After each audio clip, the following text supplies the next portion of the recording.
আমরা আমাদের গ্রামারের ফাইনাল বলছি, গ্রামারের কয়েকটা ভিডিও অলরেডি আপলোড করেছি ন্যারেশন চেঞ্জ সম্পর্কে। আজকে আমরা ন্যারেশন চেঞ্জের ফাইনাল ভিডিওটাকে, সম্ভবত ফাইনাল, বিশেষ করে ফেলতে পারি, ফাইনাল ভিডিওটাকে আপলোড করতেছি, যেটা পার্ট 7 থাকবে আমাদের ভিডিওর হেডিংয়ে, টাইটেলে। তো সেই গ্রামারের ন্যারেশন চেঞ্জের ফাইনাল যে ভিডিওটা, সেটা নিয়ে কথা বলবো। আমরা অলরেডি আলোচনা করে ফেলেছি প্রত্যেকটা প্রকারের বাক্যের ন্যারেশন চেঞ্জ করার পদ্ধতি নিয়ে, অ্যাসার্টিভ, ইম্পারেটিভ, অপটেটিভ, এক্সক্লেমেটরি বা ইন্টারোগেটিভ। তো আজকে যেটা নিয়ে আমরা আলোচনা করতে যাচ্ছি সেটা হচ্ছে একটুখানি ব্যতিক্রমী সিচুয়েশনস। ব্যতিক্রমী এই কারণের জন্য বলছি কারণ এই সিচুয়েশনগুলোকে আমরা নর্মাল সিচুয়েশনগুলোর থেকে একটু একটু করে আলাদা হতে দেখতে পাবো। তো সেই ব্যতিক্রমী আমি বলছি এইগুলোকে ব্যতিক্রমী ঘটনা, যাতে আলাদা করে মনে রাখা যায়। কিন্তু এইগুলোকে কোনো মতেই ব্যতিক্রম বলা যাবে না, কারণ এদেরও স্পেসিফিক কারণ আছে। সিচুয়েশনগুলোকে তৈরি করলে পারে অটোমেটিক্যালি সেই পদ্ধতিতেই ন্যারেশন চেঞ্জ, যে পদ্ধতিতে আমরা এখন করতে যাব সেই পদ্ধতিতেই ন্যারেশন চেঞ্জগুলো হবে। তো এগুলো কোনোটাই ব্যতিক্রম নয়, এরা ভেরি কমন এবং জেনারেল, আগেরগুলোর মতনই, খালি আগেরগুলোর যে নর্মাল যে পদ্ধতি চলে এসছে তাদের থেকে একটু আলাদা। সেই আলাদা খাওয়ার কারণেই আমরা আলাদা করেই এগুলোকে করতে যাচ্ছি। তো প্রথম যেটাকে নিয়ে আমরা কথা বলতে যাচ্ছি সেটা হচ্ছে প্রপোজালমূলক বাক্য। প্রপোজালমূলক বাক্য আমরা জানি যে বাক্যগুলোতে কী হবে, প্রস্তাব প্রকাশিত হবে। তো যদি আমাকে প্রপোজালমূলক বাক্যে কথা বলতে হয় তাহলে পরে, তো প্রপোজালমূলক বাক্যকে নিয়ে যদি আমাকে কথা বলতে হয় তাহলে প্রথমেই আমাদের জানা উচিত যে প্রপোজালমূলক বাক্য অর্থাৎ কোনগুলো, মানে যেগুলোতে প্রস্তাব দেওয়া হয়। প্রস্তাব দেওয়া অর্থাৎ মানে কোনো একটা ব্যক্তিকে বা একজন বা কয়েকজন ব্যক্তিকে আমরা যদি আমাদের নিজেদের মনের থেকে কোনো একটা করা উচিত বলে মনে করি, তাহলে যে কথাগুলো বলবো সেগুলোই হচ্ছে কি প্রস্তাবমূলক বাক্য।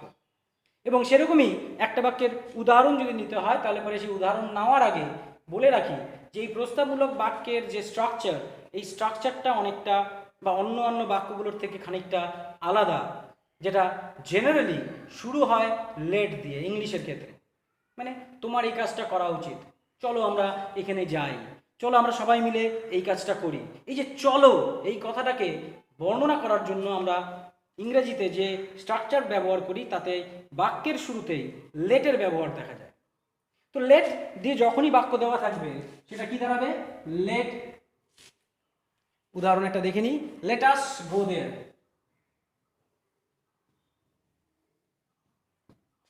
চলো আমরা সেখানে যাই। লেট আস গো দেয়ার কথাটার মানে হচ্ছে কি, চলো আমরা সেখানে যাই।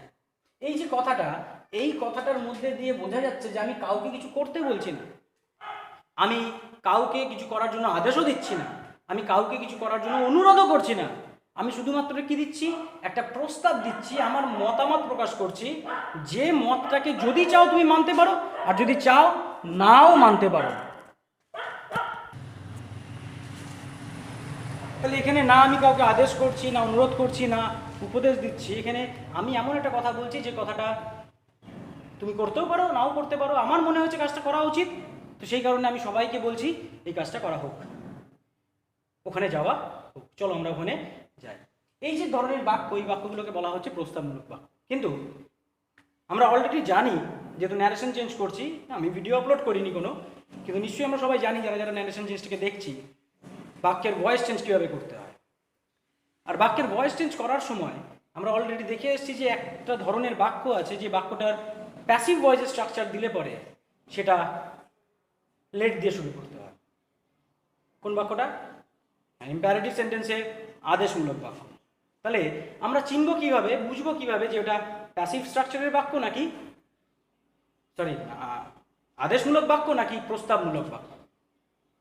এবার এই যে বাক্যটা আমি লিখেছি, আর প্যাসিভ সেন্সে একটা বাক্য যদি লিখি,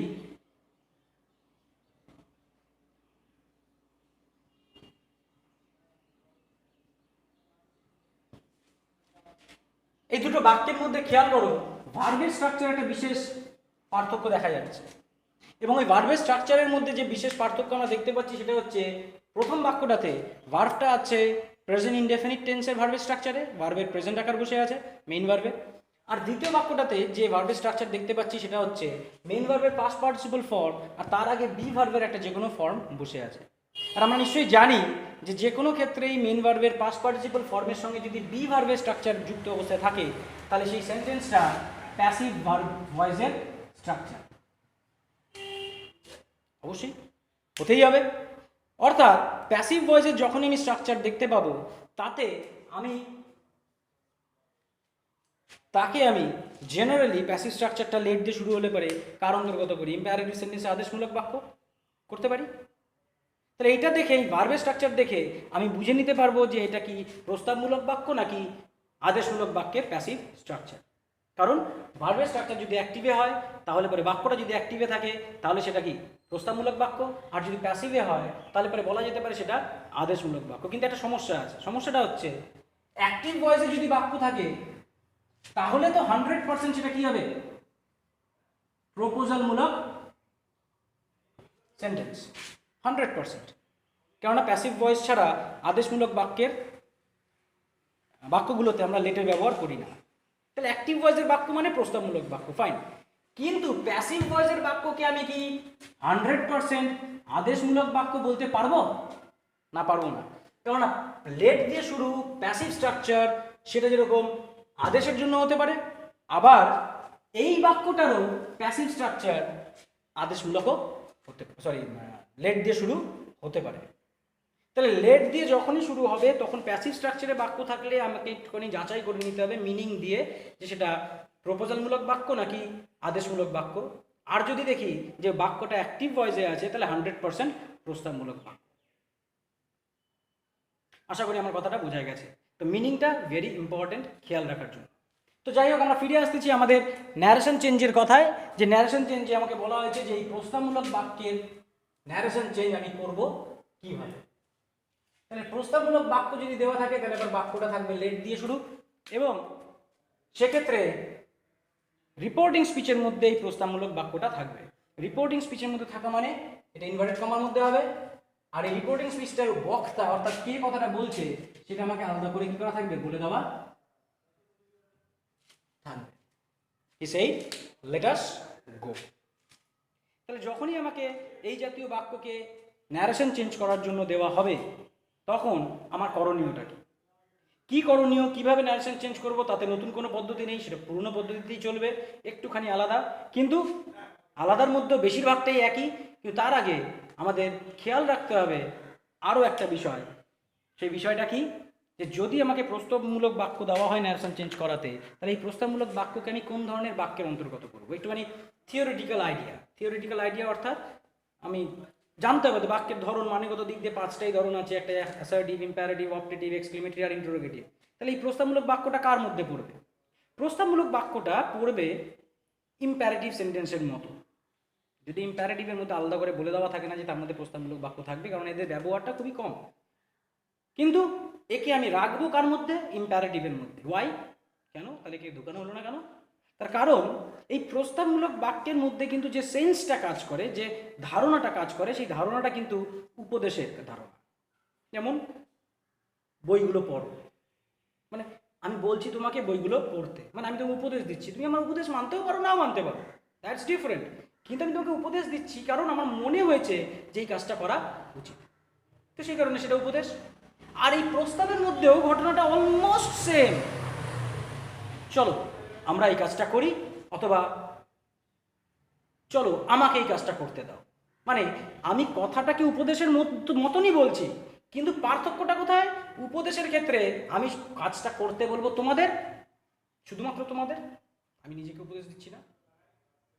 কিন্তু প্রস্তাবের মধ্যে যখন কাজটা করার কথা বলা হবে, সেই কাজটা করার কথাটা বলা হবে হয় আমরা সবাই মিলে, মানে তার মধ্যে আমি ইনক্লুডেড, তোমরা তো আছোই, তার মধ্যে আমিও কি ইনক্লুডেড, অর্থাৎ আমরা সবাই মিলে, অর এলস শুধুমাত্র আমাকে এই কাজটা করতে দেওয়া, অর এলস শুধুমাত্র ওকে ওই কাজটা করতে দেওয়া হোক। তৃতীয় কোনো ব্যক্তিকে যাকে বলছি তাকে আমি কথাটা ডাইরেক্ট না বলে হয় আমি বলবো আমরা সবাই মিলে করি, নাহলে আমাকে করতে দাও, না হলে পরে তৃতীয় কোনো ব্যক্তিকে কাজটা করতে দেওয়া।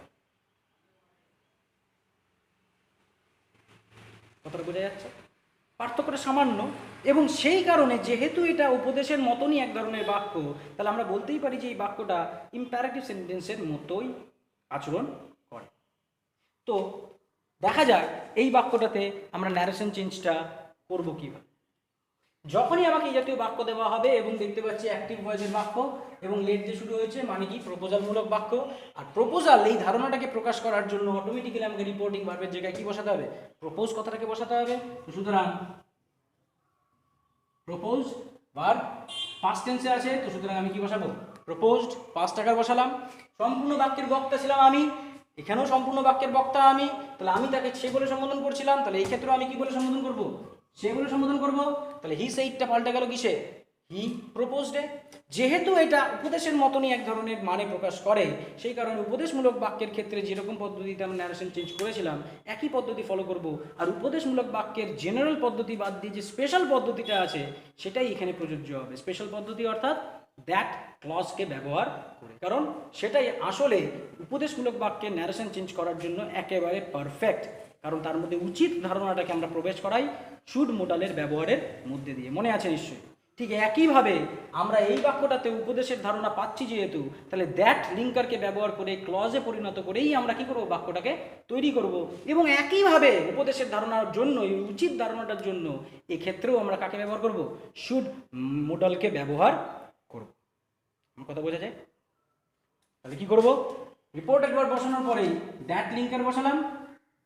হি প্রপোজ দ্যাট যে, এবার যে বাক্যটা আমাকে রিপোর্টিং স্পিচে দেওয়া আছে তা যে ধরনেরই বাক্য হোক না কেন তাকে আমাকে পাল্টাতে হবে অ্যাসার্টিভে। অ্যাসার্টিভে পাল্টানো মানে কি? ভার্বটা কি? যাওয়া, হ্যাঁ কি না? তো যাওয়াটা আমি কি বসাবো? গো। অ্যাসার্টিভে পাল্টাই, কে যাবে? আমরা। আমরা সাবজেক্টের ঘরে বসবো, তাহলে সাবজেক্টিভ স্ট্রাকচারটা কি? উই। শুড মোডালকে ব্যবহার করব, শুড গো। দেয়ারকে সেও বলেছিল দেয়ার, আমিও কি বলবো? দেয়ার। তাহলে এখানে আজটা উইয়ে পরিণত হয়েছে। কেন? কি কারণ? কারণ যখন সে বলেছিল, হি সেইড, যে বলেছিল, সে কাকে বলেছিল তো বলেনি। তার মানে যে যখন বলছিল আমাকে বলেছিল, এবং আমাকে যদি বলা হয়ে থাকে এবং আমাররা যাই বলে থাকে, তার মানে ওই আমরার মধ্যে আমিও ইনক্লুডেড। তাহলে আমি যখন ওই কথাটাকে আমার মতন করে বলবো, তাহলে আমরার জন্য আমরা কি ব্যবহার করবো? উই কি ব্যবহার করবো? সিচুয়েশন চিন্তা করো। কেউ একজন বলছে লেট আস গো দেয়ার, আমাকে, আমি কি বলবো? সে আমাকে বলেছিল যে আমাদের ওখানে যাওয়া উচিত, তাই তো বলবো। তো সেই ক্ষেত্রে উই থাকলো, এই ক্ষেত্রে আমরাটা আর চেঞ্জ হচ্ছে না, কারণ সেও বলবে আমরা, আমিও বলবো আমরা, কারণ আমিও সেই সের আমরার মধ্যে ইনক্লুডেড ছিলাম। কারণ সে কাকে কথাটা বলছে বলা নেই, তো আমি ধরে নিয়েছি যে কথাটা আমাকে বলা হয়েছে। তাহলে বাক্যের স্ট্রাকচার দেখা যাচ্ছে, he propose that we should go there, মানে অনেকটা কার মতনই? অ্যাডভাইসমূলক বাক্যের মতনই। খালি এখানে পার্থক্যটা কোথায়? এখানে আছে প্রপোজ আর ওখানে ছিল কি? অ্যাডভাইসড। তো পার্থক্য এই সামান্যই, কিন্তু এছাড়াও প্রস্তাবমূলক বাক্যের আরও একটা স্ট্রাকচার দেখা যায়। যে বললাম, হয় আমি কাজটা আমরা সবাই মিলে করব বলতে পারি, আর না হলে পরে কাজটা শুধুমাত্র আমাকে করতে দাও, এটাও বলতে পারি। কাজটা তাকে করতে দাও, এটাও বলতে পারি। তাহলে আমাকে আর তাকে, we are the third person, আমাদের দুজন বাদ দিয়ে যে কাজটা করবে তারা কি? থার্ড পার্সন, তৃতীয় কোনো ব্যক্তিকে কাজটা করতে দেওয়ার কথা বলা হচ্ছে। তাহলে এই যে তৃতীয় কোনো একটা ব্যক্তিকে কথাবার্তা বলা হচ্ছে বা আমাকে কাজটা করতে দেওয়ার কথা বলা হয়, হলে আমরা এই স্ট্রাকচারের মধ্যে একটু ইনক্লুশন করব। কি ইনক্লুশন? যখন প্রস্তাব দেব তখন এই প্রস্তাব দেওয়ার সময় যেই কাজটা করা উচিত বা করতে দেওয়া উচিত, এই কথাটার মানে কি? যতক্ষণ না পর্যন্ত তোমরা রাজি হচ্ছ ততক্ষণ পর্যন্ত এই কাজটা তৃতীয় ব্যক্তিটাকে করতে দেওয়া যাবে না। মানে তোমাদের অনুমতির জন্য আমি এখনো পর্যন্ত অপেক্ষা করে আছি, বা ওই লোকটা অপেক্ষা করে আছে কাজটা করার জন্য, হ্যাঁ কিনা? তাহলে এই অনুমতির যে সেন্স কাজ করে কিনা, অনুমতির সেন্সটাকে কাজ করানোর জন্য বাক্যের মধ্যে একটা ছোট্ট ইনক্লুশন করতে হয়। কি ইনক্লুশন? ধরো উদাহরণস্বরূপ নিলাম, he said let me teach you. সে বলেছিল আমাকে তোমাদের পড়াতে দাও, লেট মি টিচ ইউ। আমি যদি বলি তোমাদের লেট মি টিচ ইউ, আমাকে পড়ানোর সুযোগটা দাও, তার মানে তোমরা যতক্ষণ না পর্যন্ত আমাকে সুযোগ দিচ্ছ ততক্ষণ পর্যন্ত আমার কিন্তু পড়ানো সম্ভব। তো সেই অনুমতির যে ধারণাটা, তোমাদের কাছ থেকে যে অনুমতিটা আমি চাইছি, সেই অনুমতির ধারণাটাকে প্রবেশ করানোর জন্য ন্যারেশন চেঞ্জ করার সময় যেহেতু লেট এবং অ্যাক্টিভ ভয়েস, তো সুতরাং লেটের বাক্যটা হয়ে গেছে প্রপোজালমূলক বাক্য, 5 টাকারে রিপোর্টিং ভার্ব, তো রিপোর্টেড ভার্বও 5 টাকারে। প্রস্তাবমূলক বাক্যের জন্য কি লাগালাম? প্রপোজ লাগানোর পরে কথাটা বলেছিলাম আমি, সে বলে সম্বোধন করেছিলাম, তাহলে এখন আমিও কি বলবো? সে বলেই সম্বোধন করব। তাহলে হি সেইডটা পাল্টালে হি প্রপোজড এ, লিঙ্কার হিসেবে ব্যবহার করবো কাকে? দ্যাট লিঙ্কারকে। হি প্রপোজড দ্যাট বসাই দিচ্ছি। এবার যে বাক্যটা আসলে একে আমায় কিসে পাল্টাতে হবে? অ্যাক্টিভ ভয়েসে। বাক্যটা অ্যাক্টিভ ভয়েস কি? আই টিচ ইউ, হ্যাঁ কি না? তাহলে আই টিচ ইউ যখন বসাবো তাহলে মেন ভার্বটা বসতেছে কি? Teach, main verb. এবার এর সঙ্গে আমায় কি যুক্ত করতে হবে? শুড মডেলকে। শুড মডেল ব্যবহার করবো কোথায়? বাক্যের শুরুতে ব্যবহার করছি। কিন্তু শুড টিচ এখানে যদি সাবজেক্ট বসাই দিই আই আর অবজেক্ট বসাই দিই ইউ, হবে না? সরি, সে নিজেকে সম্বোধন করেছিল কি বলে? আই বলে। নিজেকে সম্বোধন করেছিল সে আই বলে, মি বলে। তার মানে এখন আমি কথার বক্তা, তাহলে আমি তাকে কি বলে সম্বোধন করব? কি বলি? হি। আর ইউ বলে সম্বোধন করেছিল কাকে? যাকে সে কথাটা বলেছিল। এখানে যে যাকে কথাটা বলেছিল তাকেই সে কি বলে সম্বোধন করেছিল? ইউ বলে। তাহলে এই ক্ষেত্রে বাক্যের মধ্যে ইউ বসবে নাকি আমি যখন কথাটা বলবো সে নিশ্চয়ই বলা নেই কাকে বলেছিল, আমি ধরে নিয়েছি কি আমাকে বলেছিল। আর আমাকে বলার কারণে আমি বলবো যে এই কাজটা সে যে পড়াবে সেই কাজটা কাকে পড়াবে? আমাকে পড়াবে। তাহলে আমাকে পড়ালে আমি বললে পারে কি বলবো? হি শুড টিচ মি, এটা বলা উচিত। তাহলে এটা তাহলে তো এটা আর এটা একই হয়ে গেল। তাহলে সেই অনুমতি যে চাওয়ার যে ধারণাটা, সেই অনুমতি চাওয়ার ধারণাটা কোথায়?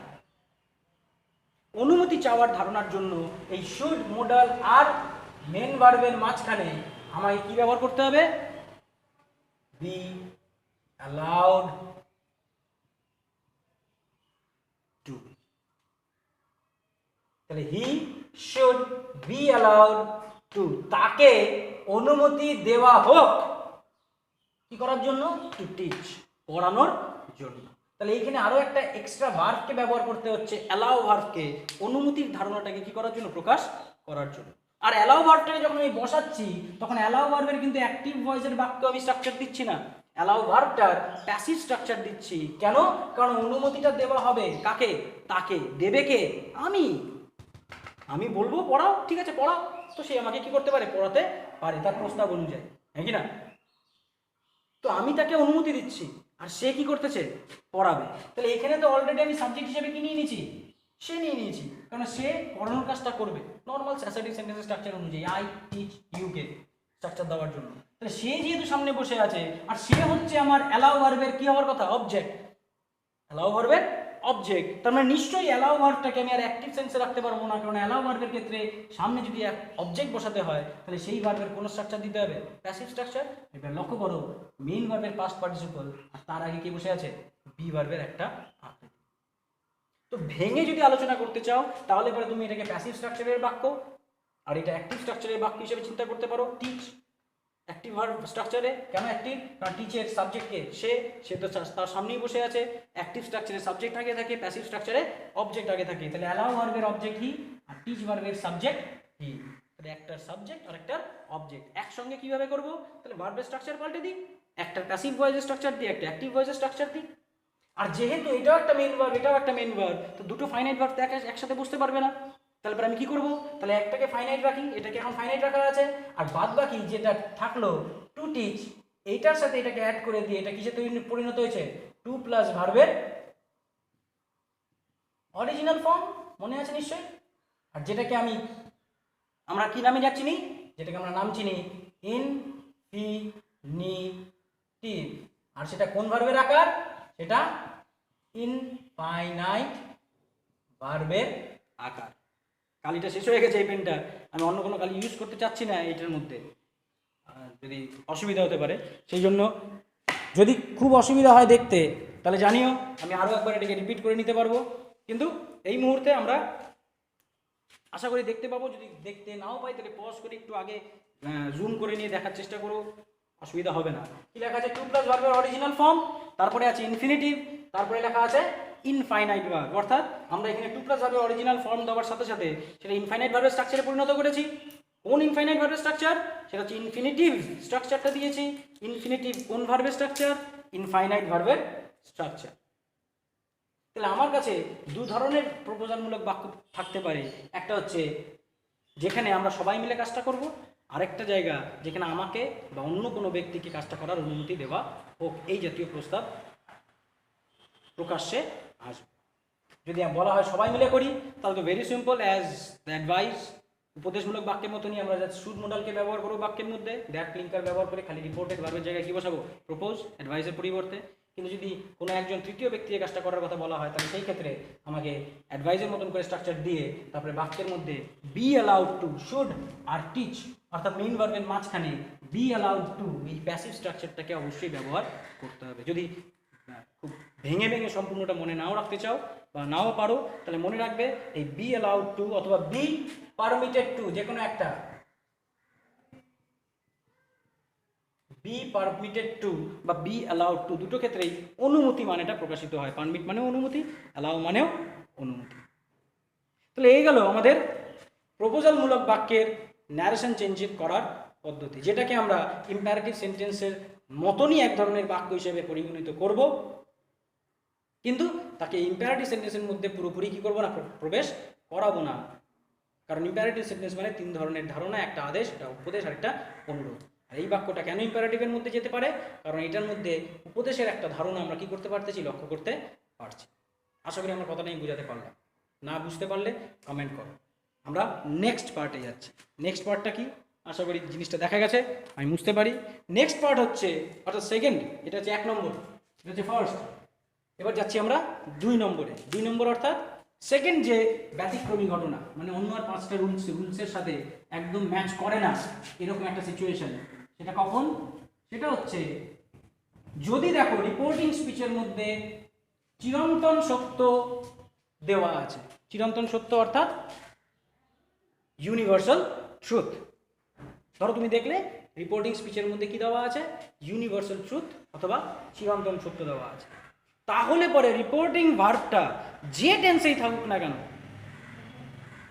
নর্মালি রিপোর্টিং ভার্ব প্রেজেন্ট আর ফিউচার টেন্সে থাকলে পারে আমরা টেন্সগত পরিবর্তন করি না, প্রয়োজন পড়ে না, নো চেঞ্জ। কিন্তু রিপোর্টিং ভার্বটা পাস্ট টেন্সে থাকলে পারে টেন্সগত পরিবর্তন করি। কিন্তু এক্ষেত্রে যদি রিপোর্টিং স্পিচের চিরন্তন সত্য হয়, তাহলে পরে রিপোর্টিং স্পিচ ভার্বটা যে টেন্সেই থাকুক না কেন, সেক্ষেত্রে রিপোর্টেড ভার্ব স্পিচ তৈরি করার সময় টেন্সগত কোনো পরিবর্তন হবে না। যে টেন্সে রিপোর্টিং স্পিচ আছে ঠিক সেই টেন্সেই রিপোর্টেড স্পিচও থাকবে। হ্যাঁ, তবে প্রোনাউনগত পরিবর্তন বা নাউনগত পরিবর্তন থাকতে পারে, মানে বক্তা অনুযায়ী আই কে, মি, হি, সি এগুলো চেঞ্জ করতে হতে পারে, কিন্তু টেন্সগত কোনো পরিবর্তন হবে না।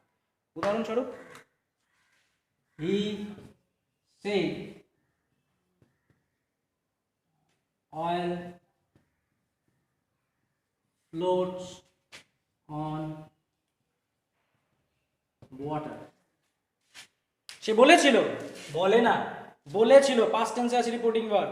রিপোর্টিং স্পিচ দেখতেছি প্রেজেন্ট ইনডেফিনিট, তো নর্মাল অভ্যাসে অনুযায়ী আমরা কি করে ফেলবো, এটাকে পাস্ট ইনডেফিনিট করে ফেলবো না, করতে পারবো না। কেন করতে পারবো না, কারণ অয়েল ফ্লোটস অন ওয়াটার এই যে কথাটা, এই কথাটা কিন্তু চিরন্তন সত্য। কেন, কারণ তেল সারা জীবন জলের উপরে ভাসে, তেলের ঘনত্ব জলের চাইতে কম, তো সুতরাং তেল জলের উপরে ভাসবে। তাহলে এটার যখন ন্যারেশন চেঞ্জ করব, তখন এই বাক্যটা তো অ্যাসার্টিভ সেন্টেন্স, তো সেই অনুযায়ী কি বলবো, কি সেইটি থাকলো, দ্যাট অ্যাসার্টিভ সেন্টেন্সের নিয়মে ন্যারেশন চেঞ্জ করবো। সে বলেছিল অয়েল, তাহলে আমি কি বলবো, অয়েলই বলবো। ফ্লোটস টেন্সটা হচ্ছে প্রেজেন্ট ইনডেফিনিট, তো এটাও কি থাকবে, প্রেজেন্ট ইনডেফিনিট। অন, সে বলেছিল জল, আমিও কি বলবো, জল। তাহলে টেন্সগত কোনো পরিবর্তন আমরা এখানে দেখতে পাচ্ছি না। এখানে যেহেতু সাবজেক্ট এবং অবজেক্ট দুটোই একটা আলাদা আলাদা নাউন, তাহলে নাউনেরও কোনো প্রবলেম দেখা যাচ্ছে না। কিন্তু যদি এখানে প্রোনাউন থাকে, তাহলে সেক্ষেত্রে প্রয়োজন পড়তে পারে, থাকবে না। চিরন্তন সত্যতে প্রোনাউন জেনারেলি থাকে না, কিন্তু যদি থাকে তাহলে সেই চেঞ্জটা হতে পারে। বাট ইনস্পাইট অফ দ্যাট, তার ছাড়া আদার দ্যান দ্যাট আমাদের কাছে টেন্সগত কোনো পরিবর্তন করা যাবে। এটা ছিল 2 নম্বর। অর্থাৎ নিয়মটা কি, রিপোর্টিং স্পিচে যদি ন্যারেশন চেঞ্জ করার সময় দেখো যে রিপোর্টিং স্পিচে চিরন্তন সত্য দেওয়া আছে, তাহলে রিপোর্টিং ভার্ব যে টেন্সেই থাকুক, প্রেজেন্ট বা ফিউচারে থাকলে তো হবেই না, অন্য ক্ষেত্রেও হয় না। কিন্তু যদি পাস্ট টেন্সেও থাকে, তাহলেও টেন্সগত কোনো পরিবর্তন হবে। ভেরি সিম্পল, মনে না রাখার মতন কিছু নেই, জাস্ট অভ্যাস করতে থাকলে পরে মনে থেকে যাবে। তাহলে হলো দুটো, একটা প্রপোজালমূলক আর একটা চিরন্তন সত্য। রিপোর্টিং স্পিচ প্রপোজালমূলক দু রকমের হতে পারে, একটা সবাই মিলে করি, অথবা থার্ড ব্যক্তিকে, তৃতীয় কোনো ব্যক্তিকে বলা হচ্ছে ওকে করতে দেওয়া হোক। সবাই মিলে করলে উপদেশমূলক বাক্যের মতনই সেম, কিন্তু যদি সব কোনো একজন ব্যক্তিকে করতে দেওয়া হোক বলা হয়, তাহলে শুড আর মেন ভার্বের মাঝখানে বি অ্যালাউড টু বা বি পারমিটেড টু কথাগুলোকে ঢোকাতে হবে। চিরন্তন সত্য যদি রিপোর্টিং স্পিচে থাকে তাহলে টেন্সগত পরিবর্তন হবে না, যদিও রিপোর্টিং ভার্ব প্রেজেন্টে হোক, চাই ফিউচারে হোক, চাই পাস্টে থাকুক, যেটাতেই থাকুক না কেন টেন্সগত কোনো পরিবর্তন হবে না। এই দুটো ব্যতিক্রমী সিচুয়েশনস আমরা, বা একটু আলাদা ঘটনা আমরা ন্যারেশন চেঞ্জের লাস্ট পার্টে অলরেডি আলোচনা করে ফেলেছি।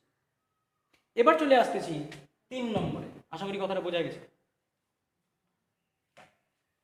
এবার চলে আসছি 3 নম্বরে। 3 নম্বরে কি?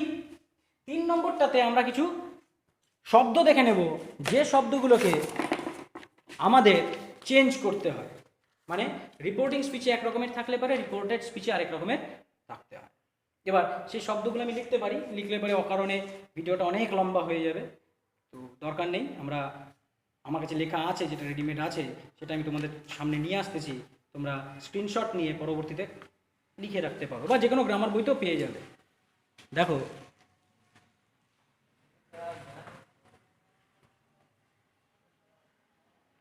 আশা করি যথেষ্ট।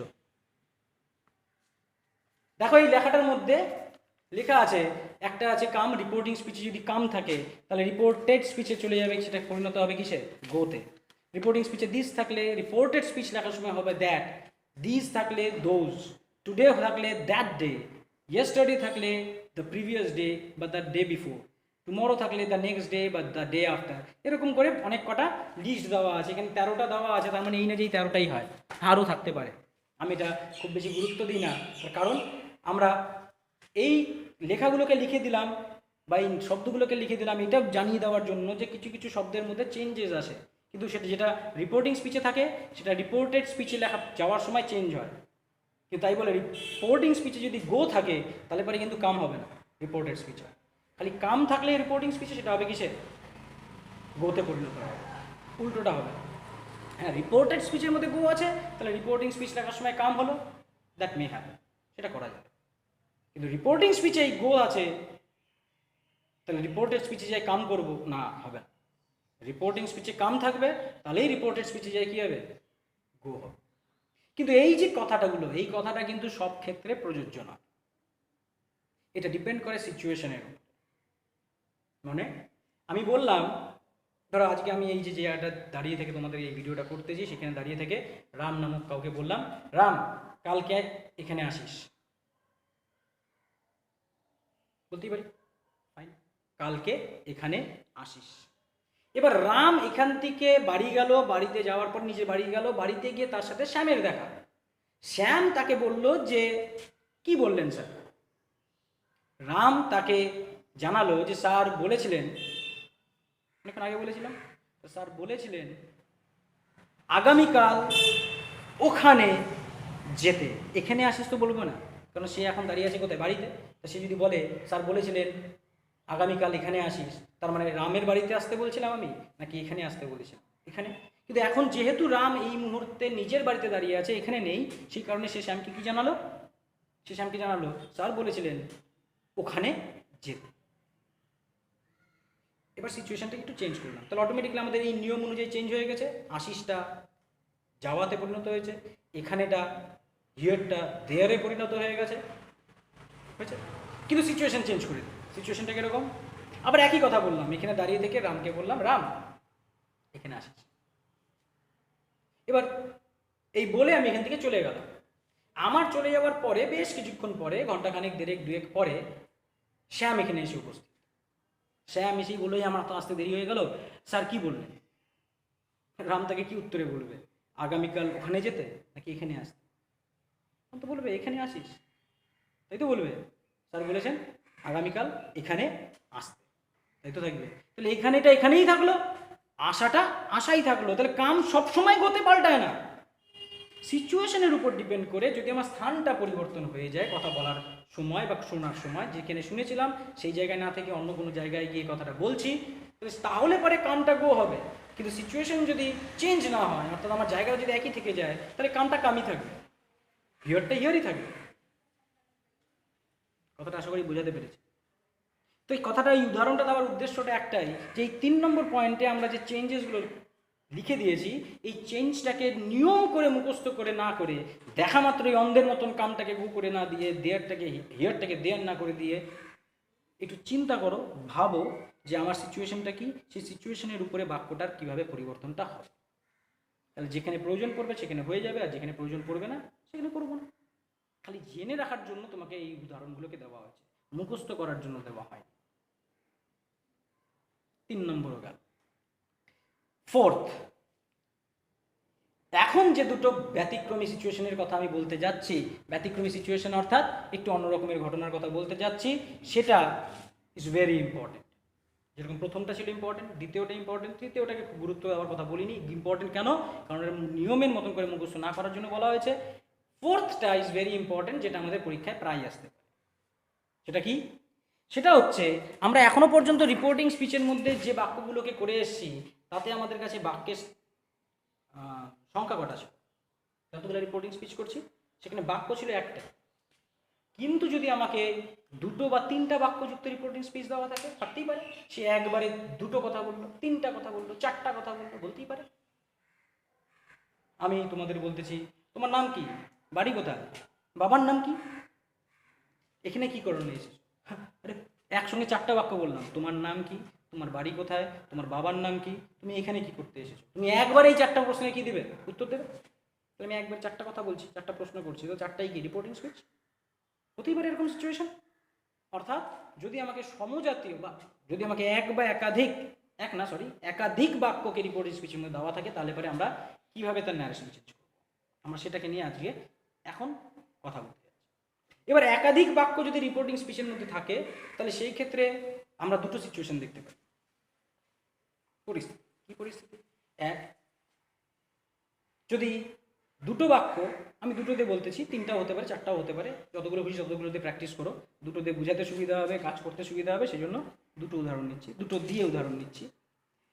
আমাকে যদি প্রথম সিচুয়েশন হচ্ছে একাধিক বাক্য সমজাতীয় রিপোর্টিং স্পিচের মধ্যে আছে।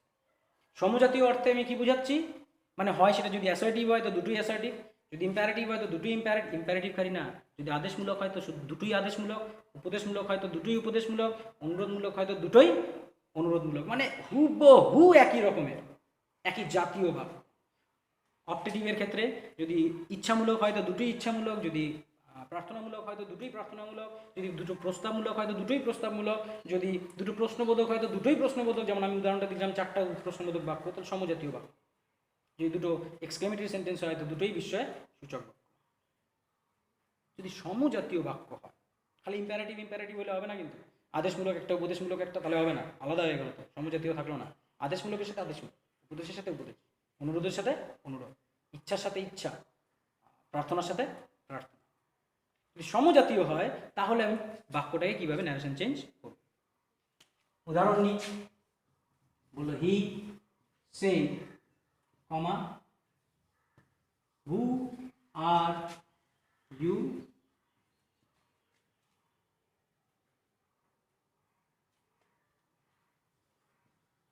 why did you come here? সে বলেছিল তুমি কে, আর এখানে কেন এসেছো? দুটোই প্রশ্নবোধক।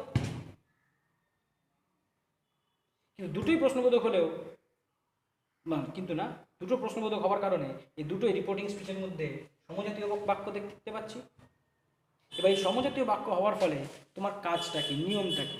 নিয়মটা হচ্ছে, যদি তোমাকে রিপোর্টিং স্পিচের মধ্যে সমজাতীয় বাক্য দেওয়া থাকে, তাহলে পরে রিপোর্টেড ভার্ব হিসাবে একটা মাত্র রিপোর্টেড ভার্বকে ব্যবহার করে বাক্য দুটোকে সাধারণ নিয়মে, নর্মাল তাদের নিজেদের পদ্ধতিতে, যে ধরনের বাক্য সেই ধরনের পদ্ধতিতে ন্যারেশন চেঞ্জ করে বাক্য দুটিকে অ্যান্ড দিয়ে জোড়া লাগাতে হয়। কি বললাম? যদি সমজাতীয় দুটো বাক্য ন্যারেশন চেঞ্জ করতে দেওয়া হয়, অর্থাৎ রিপোর্টিং স্পিচে দেওয়া থাকে, তাহলে এই দুটো বাক্যের জন্য একটা রিপোর্টেড ভার্ব ব্যবহার করে, একটা রিপোর্টেড ভার্ব, দুটো বাক্য থাকুক, 3টা থাকুক, 4টা থাকুক, সমজাতীয় একই ধরনের বাক্য, তাহলে রিপোর্টেড ভার্ব সংখ্যা কয়টা হবে? একটাকে নেব, আর বাক্য দুটো ন্যারেশন চেঞ্জ করার পরে বাক্য দুটোকে কি করে দাও না অ্যান্ড দিয়ে জোড়া লাগিয়ে দাও। তিনটা বাক্য আছে, তিনটাকে অ্যান্ড দিয়ে জোড়া লাগিয়ে দাও। চারটা বাক্য আছে, চারটাকে অ্যান্ড দিয়ে জোড়া লাগিয়ে দাও। কিভাবে? মুখস্থ করে করবো? কেন মুখস্থ করতে যাবো? খুব সহজে এটাকে বুঝে নেওয়ার জন্য কাজ করা যায়। তোমাকে দুটো বাক্য দেওয়া আছে রিপোর্টিং স্পিচে, কিন্তু আমরা তো দুটো বাক্যের ন্যারেশন চেঞ্জ একসাথে করতে শিখিনি। আমরা কি শিখেছি? আমরা একটা বাক্যের করতে শিখেছি। তাহলে একটা বাক্যের ন্যারেশন চেঞ্জ করি। তাহলে এই বাক্যটাকে যদি ভেঙে দিই, ভাঙলে পরে বাক্যটা কি দাঁড়াবে? He said comma inverted comma who are you, একটা বাক্য। আর এই বাক্যের সাথে আরেকটা বাক্য কি থাকবে?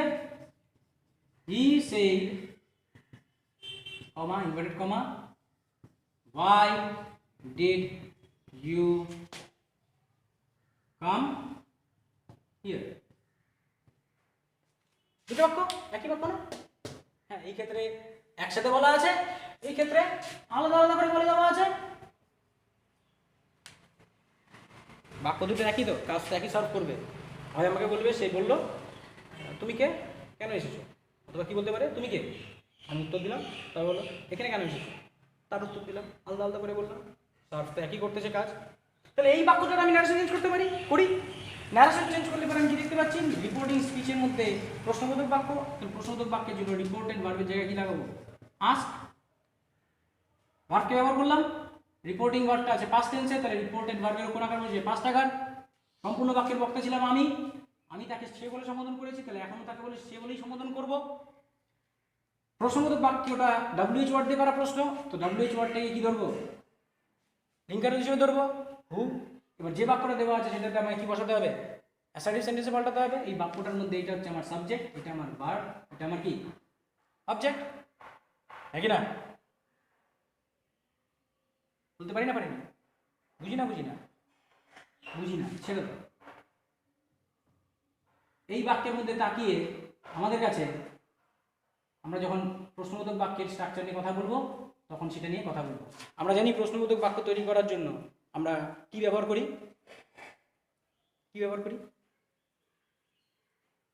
প্রথম অক্সিলারি ভার্বকে সাবজেক্টের ঘরের আগে নিয়ে আসতে, এতে ব্যবহার করি। তাহলে এই বাক্যটার মধ্যে এই ক্ষেত্রে আমার সাবজেক্টটা কোনটা? যেটা উত্তর হিসেবে পাবো সেটাই আমার সাবজেক্ট। হু আর ইউ, তুমি কে, সেটাই তোমার সাবজেক্ট, হ্যাঁ কি না? যেটা উত্তর হিসেবে পাবো।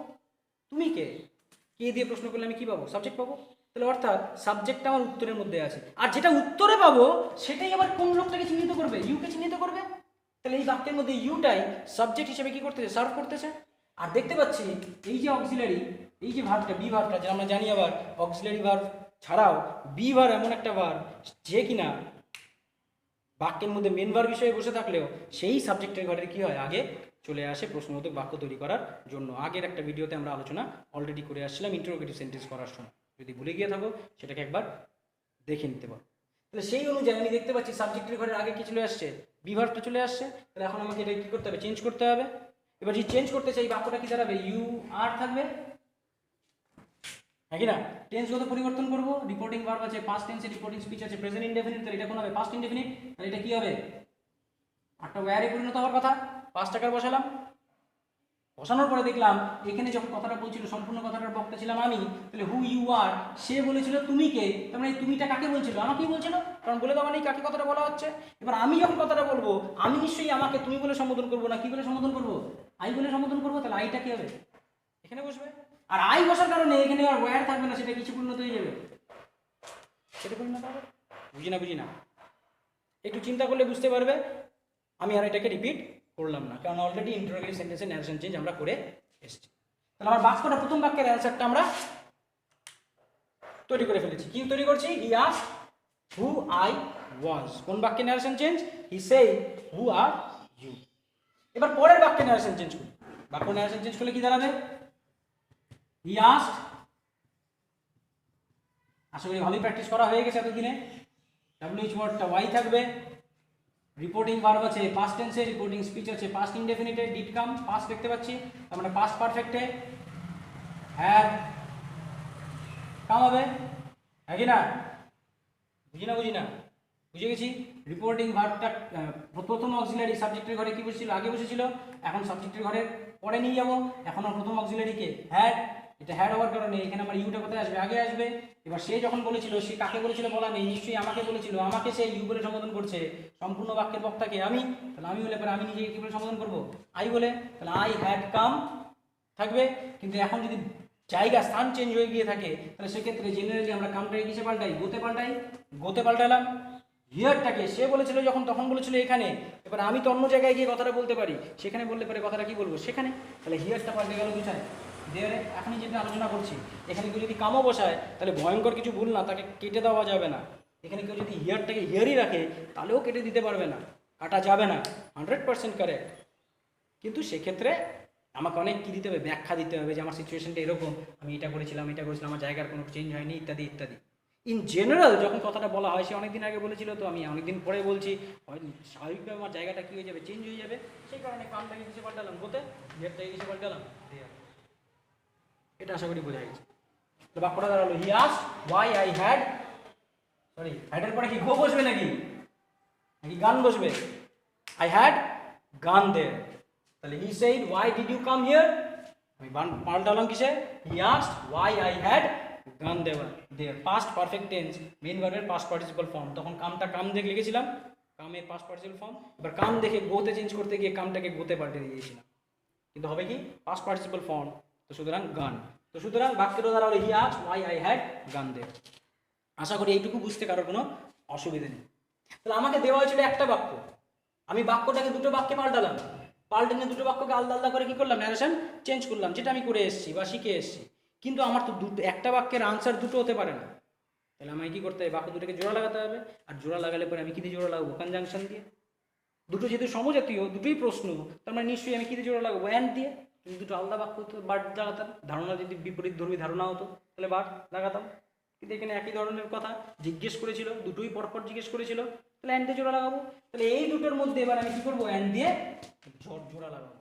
তাহলে কথাটা কি দাঁড়াচ্ছে, থাক লেখাটাই থাক, এই বাক্যটা অ্যান্ড এই বাক্যটা জোড়া লাগাই। জোড়া লাগালে কি দাঁড়াবে, হি আস্কড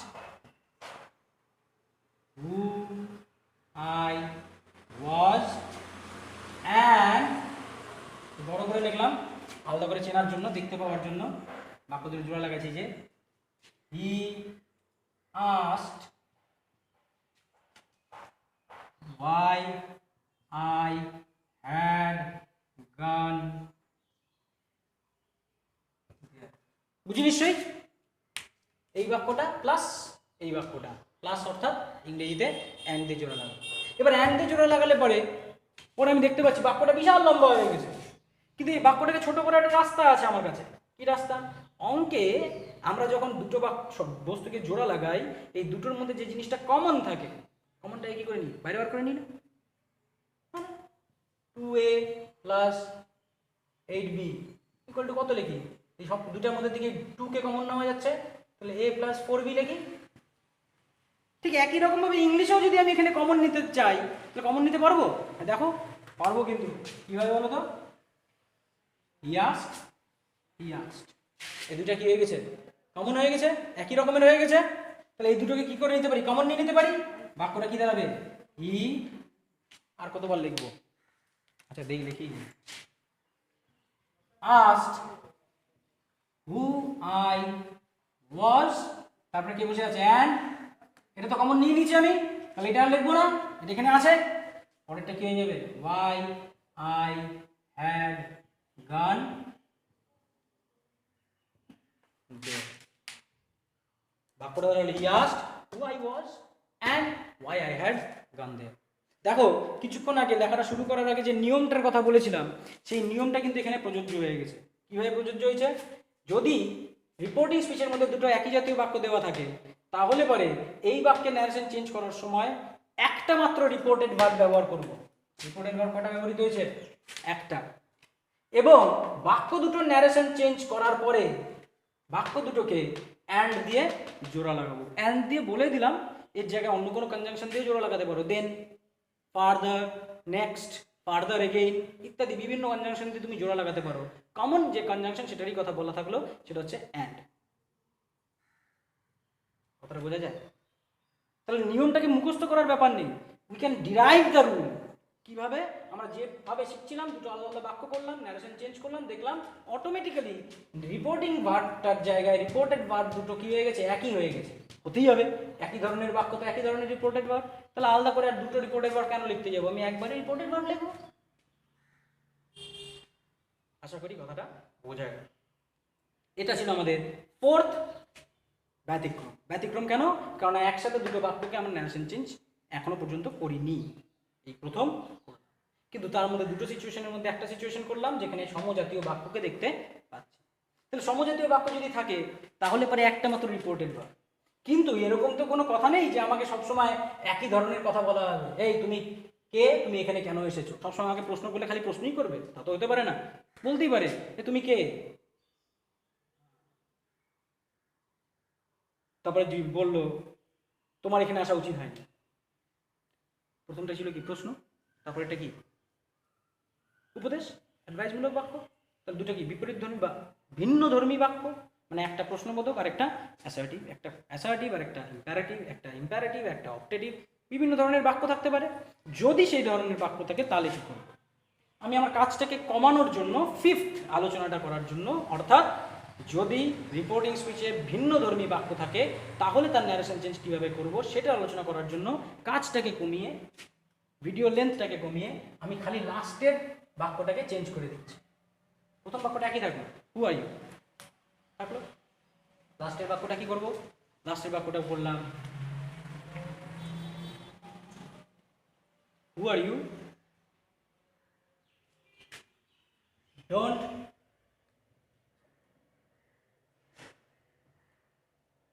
বললাম কাম হিয়ার, এখানে এসো। প্রথম বাক্যটা তুমি কে, এখানে এসো, তাহলে একটা কি প্রশ্নবোধক বাক্য আর একটা কি আদেশমূলক বাক্য। সোজা একটা উদাহরণ নিলাম, ন্যারেশন চেঞ্জ করি, দুটো আলাদা আলাদা বাক্য থাকে, এতদিন পর্যন্ত করি নেই আমরা কোনোদিনও, তাহলে আমাকে কি করতে হবে, বাক্য দুটোকে আলাদা করতে হবে। আলাদা করলে প্রথম বাক্যটাকে আলাদা করলাম, he said, who are you একই থাকলো, আর পরের বাক্যটা কি হয়ে যাবে,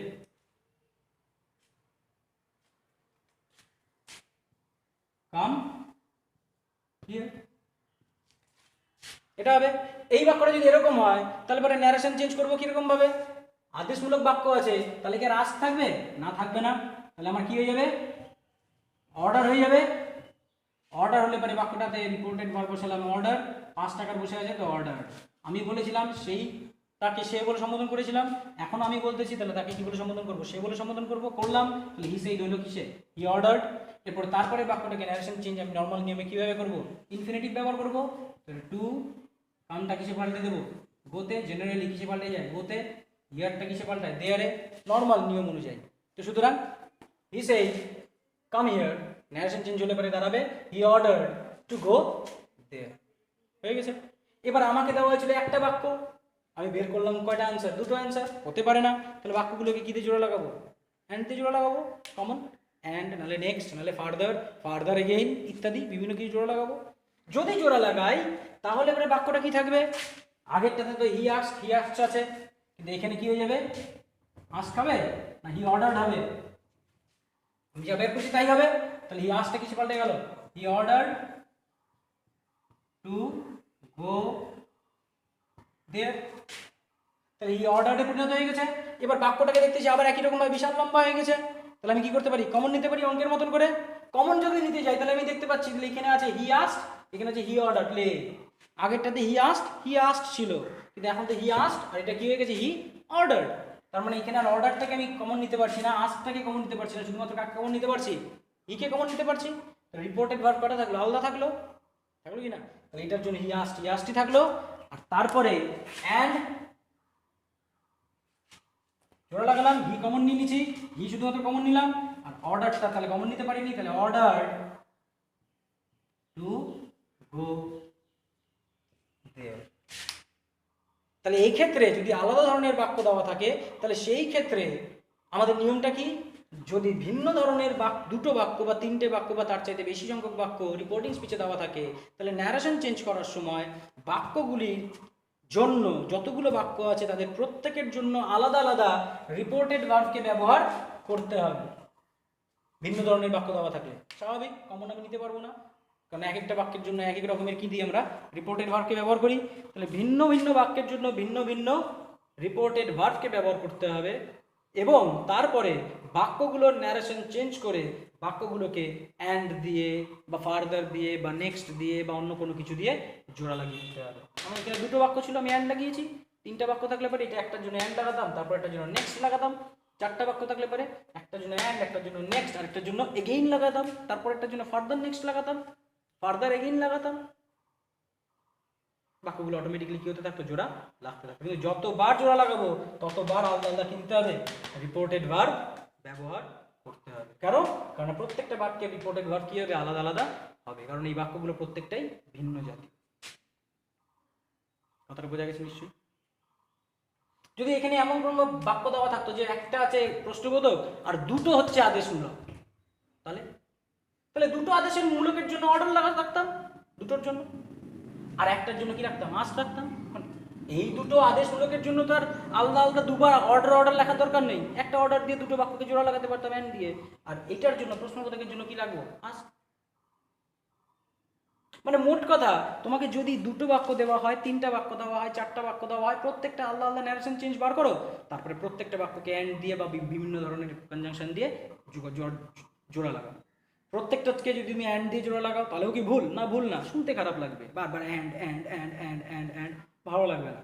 তো সেই কারণে অ্যান্ডগুলোকে চেঞ্জ করলে শুনতে ভালো লাগে। Very simple. আশা করি আমাদের ন্যারেশন চেঞ্জের এই আলোচনাটাও আমরা এখানে বুঝাতে পেরেছি। তাহলে আমাদের এক্সেপশনাল কিছু ঘটনা কথা আমরা বললাম, যেখানে 5টা ঘটনার কথা বলছি। ফার্স্ট, প্রস্তাবমূলক বাক্য। সেকেন্ড, রিপোর্টিং স্পিচে যদি চিরন্তন সত্য থাকে। থার্ড, বিভিন্ন ধরনের চেঞ্জেস রিপোর্টিং ভার্বে এই শব্দ থাকলে রিপোর্টেড ভার্বে স্পিচে যায়, অমুক শব্দে পরিণত হয়ে যায়। ভুল বললাম, রিপোর্টিং স্পিচে যদি এই জাতীয় শব্দ থাকে রিপোর্টেড স্পিচে গিয়ে অমুক জাতীয় শব্দে পরিণত হয়ে যায়। 4, যদি রিপোর্টিং স্পিচের মধ্যে সমজাতীয় 2 বা ততোধিক বাক্য দেওয়া থাকে। 5, যদি রিপোর্টিং স্পিচের মধ্যে 2 বা ততোধিক ভিন্ন জাতীয় বাক্য দেওয়া থাকে। একটা সমজাতীয় বাক্য আর একটা ভিন্ন জাতীয় বাক্য। এই 5 ধরনের এক্সেপশনাল কেসেস আমরা ন্যারেশন চেঞ্জ করার সময় খেয়াল আলাদা করে রাখব। যদিও এটা এক্সেপশনাল, কারণ এদের সিস্টেমটাতে নতুন কিছু নেই, একই জিনিস, কিন্তু একটু নতুন করে কাজটা করতে হয়। বাদ বাকি নিয়ম কিন্তু আমাদের যা আমরা অ্যাসার্টিভ সেন্টেন্সে করে এসেছিলাম ওই একই পদ্ধতিতে চলে আসবে, একই বেসিক রুলস ফলো করে করেই কাজটা চলবে। এই হলো আমাদের ন্যারেশন চেঞ্জ কমপ্লিট। অর্থাৎ আমরা 7টা পার্টে ন্যারেশন চেঞ্জকে আলোচনা করছি। যদি কারো ন্যারেশন চেঞ্জ টোটাল কমপ্লিট করার পরে মনে হয় যে আমার প্রত্যেকটা পার্টের আলোচনাটাকে আরেকবার শোনা দরকার, তাহলে একদিন দেখবে হয়তো এই 50 মিনিট, এই মুহূর্তে 52 মিনিট 49 সেকেন্ড হয়ে গেছে, তো এরকম প্রায় 1 ঘন্টা করে এক একটা পার্টের আলোচনা করা আছে, ডিসকাশন করা আছে মোর অর লেস। তো এই 7 ঘন্টা টাইম তোমাকে অ্যাট এ স্ট্রেচ দিতে হবে। অ্যাট এ স্ট্রেচ মানে যখন আমি ন্যারেশন চেঞ্জ নিয়ে পড়তেছি, ভিডিওগুলোকে দেখতেছি, তখন তার মাঝখানে অন্য কোনো কিছুকে নিয়ে পড়াশোনা করবো না, কিন্তু এটা কমপ্লিট হবার পরে। মানে তাই বলে ওয়ান সিটিংয়ে বলিনি অ্যাট এ স্ট্রেচ বলতে, আমি বলছি প্রথম 3 ঘন্টা সকালে করলাম বা 4 ঘন্টা সকালে দেখলাম, পরের 3 ঘন্টা দুপুরে দেখলাম, কিন্তু ইন বিটুইন অন্য কোনো সাবজেক্ট করবো না। বা পড়লেও মনে রাখতে হবে যে আমি কতটা অবধি দেখে রাখছি, নাহলে পরে তার কন্টিনিউয়েশন আসবে না। তাহলে ওয়ান শট যদি আমি একবার দেখতে পারি, তাহলে পর পর পর পর পর পর পর পর ভিডিওগুলোকে দেখলে পরে ন্যারেশন চেঞ্জটা আশা করি সড়গড় হয়ে যাব, প্রত্যেকটা বাক্যের কাজ আমরা করতে পারব। তার সাথে সাথে আরেকটা কথা বলে রাখি, যে আমরা যে কাজগুলো করলাম, যে আলোচনাগুলো করলাম, এটা কিন্তু পিওরলি প্র্যাকটিক্যাল বেসিসে। প্র্যাকটিক্যাল মানে আমি বিশ্বাস করি প্র্যাকটিক্যালি যে লোকটা কাজ করতে পারে তার থিওরিটিক্যাল জ্ঞান অর্জন করাটা কঠিন না, কারণ থিওরি আমাকে বই শিখিয়ে দেবে। আমি কোনো টার্মিনোলজি এখানে কোনো ব্যবহার করিনি, তো সে দেয়ারফোর টার্মস যেন সেই জানার চেষ্টাটা, সেই তাগিদটা যদি তোমার মধ্যে থাকে, তুমি যে কোনো গ্রামার বই, স্বনামধন্য বিভিন্ন লেখক আছেন, আমি শুধুমাত্র তোমাকে প্র্যাকটিক্যালি কাজটাকে কিভাবে করতে হয়, আমি সেই কাজটা করার সহজ ভাষায় সেটাকে কিভাবে বোঝানোর চেষ্টা করা যায়, আমি সেই চেষ্টাই করলাম। আশা করি কিছুটা হলে পারো, কয়েকজন হলে পারো, কারো না কারোর কিছু না কিছু উপকার আমি করতে পেরেছি। যদি করতে পারি তাহলে বুঝবো আমার কাজটা সাকসেসফুল হয়েছে, এবং গ্রামার পোর্শনের ফার্স্ট আলোচনা আমরা এখানে শেষ করলাম। Thank you. নেক্সট গ্রামার পোর্শনের আলোচনা নিয়ে আমরা পরবর্তীতে ভিডিও নিয়ে আসবো। এর পরের যে আলোচনা আমরা করবো সেটা হচ্ছে ট্রান্সফরমেশন অফ সেন্টেন্সেস। কিন্তু তার মাঝখানে কয়েকদিন দেরি আছে, টাইম আছে, সেই টাইমটা আমরা কয়েকদিন পরেই শুরু করবো। ততদিন পর্যন্ত এই ন্যারেশন পর্যন্ত চর্চা বাড়িতে কন্টিনিউ করতে হবে। Thank you very much. আশা করি কমেন্টসের মারফতে তোমরা আমাকে তোমাদের সুখ সুবিধা অসুবিধার কথা জানাবে। Thank you.